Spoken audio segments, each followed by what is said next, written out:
Everyone, मैं आशा करती हूँ आप सभी ठीक होंगे। मैं काजल धामी आप सभी का स्वागत करती हूँ आपके अपने चैनल प्यूपिल टीचर में। जैसा कि हमें पता है कि सीटेट की आगामी परीक्षा अब ऑनलाइन मोड पे है, तो देखिए आप लोग जब परीक्षा में अपेयर होंगे तो आप लोगों को किन बातों का ध्यान रखना है। जैसा कि हमें पता है कि अब हमारे जो प्रश्न होंगे वो हमें कंप्यूटर स्क्रीन में दिखेंगे और उन क्वेश्चन को हमें पढ़ के यहाँ पे हल करना होगा। तो देखिए आज के इस वीडियो के अंदर मैं आप लोगों के साथ 3 ऐसे इंपॉर्टेंट टिप्स यहाँ पे शेयर करूंगी जिनको आपको यहाँ पे ध्यान रखना है जब आप ऑनलाइन परीक्षा में अपेयर हो रहे हैं। अगर आप इन बातों का ध्यान नहीं रखते तो कहीं ना कहीं आप लोगों को यहाँ पे लॉस हो सकता है। तो देखिए इस वीडियो के अंत तक आप लोग बने रहिएगा, इस वीडियो से आप लोगों को बहुत ज्यादा फायदा होगा। तो चलिए वीडियो शुरू करें। इसके अलावा अगर आप मेरे चैनल पे नए हैं तो आप लोग यहाँ पे सीडीपी की मैराथन वीडियो देख सकते हैं, जो कि मैंने अभी आप लोगों के साथ 2 से 3 दिन पहले यहाँ पे शेयर की है। इसके अलावा सीटेट में जो हमें पेपर 1 में यहाँ पे गणित पूछा जाता है, इसके जो न्यूमेरिकल वाला पार्ट है, इसकी मैराथन क्लास हम लोगों ने कर ली है। और साथ ही साथ सीटेट में ईवीएस जो हमसे पूछी जाती है ये भी हमने कवर कर लिया है। इन सभी वीडियो की लिंक आप लोगों को डिस्क्रिप्शन में मिल जाएगी। और पेपर 2 की मैंने आप लोगों के साथ साइंस की वीडियो कल ही शेयर की है जो आप लोगों ने देख ली होगी। अब चलिए वीडियो शुरू करें। सबसे पहले तो देखिए, अगर हम यहाँ पे ऑनलाइन एग्जाम की बात करें तो कुछ सटीक बातें होती हैं जो आपको याद रखनी है। जैसे कि यहाँ पे आप लोगों को सबसे पहले क्या करना है, टाइम मैनेजमेंट का ध्यान रखना है। अब देखिए टाइम मैनेजमेंट का ध्यान इसलिए रखना है क्योंकि जैसे आपको पता है पहले ये जो परीक्षा होती थी वो हमारी पेपर पेन परीक्षा होती थी, और अब ये जो परीक्षा है ये ऑनलाइन मोड पे है, तो वहां पे साइड में हमारा टाइमर चलता रहेगा। तो आप जिस भी सेक्शन को यहाँ पे सॉल्व कर रहे हो, जिस भी सेक्शन को यहाँ पे हल कर रहे हो, आपको ध्यान रखना है कि आप किसी एक सेक्शन में ज्यादा से ज्यादा टाइम ना लगाएं। अब ऐसा हो सकता है कि अगर मैं सीडीपी के क्वेश्चन लेके बैठूं और सीडीपी के क्वेश्चन में मेरे बहुत ज्यादा टाइम लग गया, तो ऐसा हो सकता है कि मैं गणित के प्रश्न मुझे हल करने के लिए वहां पे समय ही ना मिले। तो आप लोगों को अभी से ही मॉक टेस्ट की प्रैक्टिस करनी है। देखिए अभी तक आप लोगों ने रिवीजन कर ली होगी, अब ये जो आपके साथ 5-6 दिन बचे हुए हैं इसमें आप जितना प्रैक्टिस हो सके उतना करिए।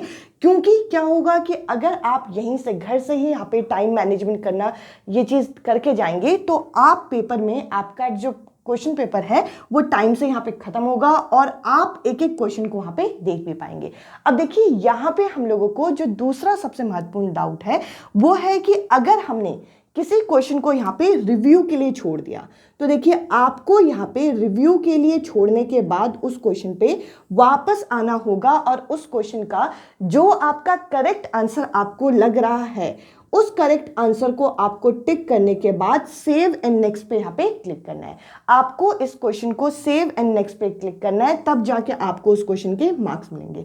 इसके अलावा एक और चीज, अगर आपकी परीक्षा जो है वो आपकी खत्म हो जाती है और कंप्यूटर स्क्रीन जो है वो आपका बंद हो जाता है, तो आप लोगों का डाउट है कि अगर हम यहाँ पे सबमिट ना कर पाए तो हमारा जो पेपर है हमें मार्क्स मिलेंगे या नहीं मिलेंगे। आपके जितने क्वेश्चन यहाँ पे सेव एंड नेक्स्ट आपने किए होंगे, यानी कि जिनमें आपका हरे रंग का आइकन आएगा, आपको उनके मार्क्स मिल जाएंगे। तो देखिए सबसे पहले ये जो ऑनलाइन एग्जाम होता है, चाहे आप किसी भी फील्ड का ऑनलाइन एग्जाम दें, आपको टाइम मैनेजमेंट का ध्यान रखना है। कई बार क्या होता है कि हम कुछ सेक्शन तो बहुत बढ़िया तरीके से कर पाते हैं, बट कुछ सेक्शन में हम लोगों को टाइम ही नहीं मिलता, तो हम लोग उनके क्वेश्चन जो है जल्दबाजी में गलत कर देते हैं।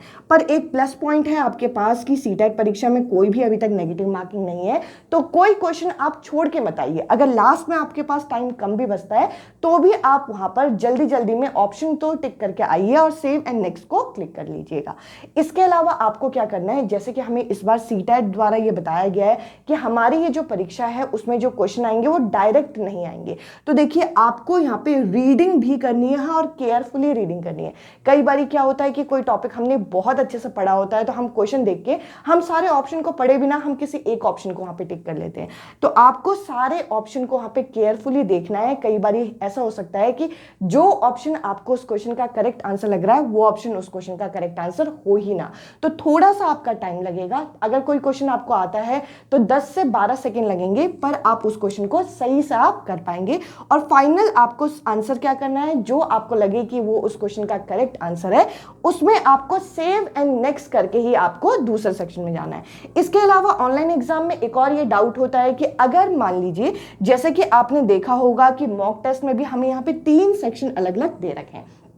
पहला जो सेक्शन है ये कॉमन सेक्शन है जिसमें हम लोगों को सीडीपी, हम लोगों को गणित और हम लोगों को ईवीएस ये इस तरीके से दिया जाता है। अगर आप इस जगह पर कर्सर से क्लिक करेंगे तो ये 3 चीज यहाँ पे खुल के आ जाएंगी। अब देखिए आप लोगों का ये भी डाउट है कि अगर मान लीजिए मेरी जो सीडीपी है वो इतनी स्ट्रांग नहीं है और मैं सीडीपी के क्वेश्चन पहले नहीं करना चाहती, तो मैं क्या करूं? आप इस जगह पर पहले क्लिक कीजिए, ठीक है, माउस से इस जगह पे क्लिक कीजिए, आपके सामने तीनों ऑप्शन खुल जाएंगे। तीनों ऑप्शन में से जिस भी ऑप्शन में आप क्लिक करते हैं उसके प्रश्न आपको दिखने लग जाएंगे।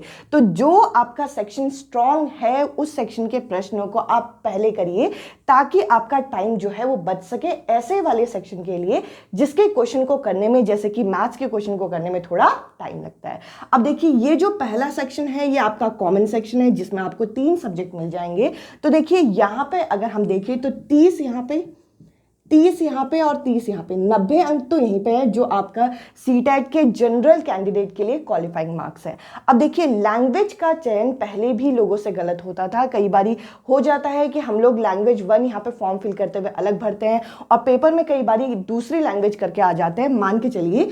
अब देखिए अगर आप इस जगह पे क्लिक करते हैं सेकेंड वाले ऑप्शन पे तो आपके सामने 2 भाषाएं खुल जाएंगी। अब आप कहेंगे कि कौन से 2 भाषाएं खुलेंगी? जो भाषाएं आपने यहाँ पे फॉर्म फिल करते हुए चयन की। मान लीजिए मैंने एक भाषा इंग्लिश और एक भाषा यहाँ पे हिंदी ली, तो देखिए यहाँ पे भी आपको हिंदी इंग्लिश मिलेगा और यहाँ पर भी आपको इंग्लिश हिंदी मिलेगा। अब देखिए मान के चलिए कि एक ऐसा कैंडिडेट है जिसने जो प्रथम भाषा लैंग्वेज 1 यहाँ पे लिखा हुआ है, लैंग्वेज 1 में जैसे कि हिंदी आपका लिया हुआ है, तो आपको इस जगह के ये वाले प्रश्न आपको करने होंगे, लैंग्वेज 1 के हिंदी के प्रश्न और लैंग्वेज 2 के इंग्लिश के क्वेश्चन। अगर आप गलती से लैंग्वेज 1 में अगर आप इंग्लिश कर देते हैं जबकि आपने फॉर्म में हिंदी भरा है, तब आपको यहाँ पे दिक्कत हो जाएगी, यहाँ पर आपको मार्क्स नहीं मिलेंगे।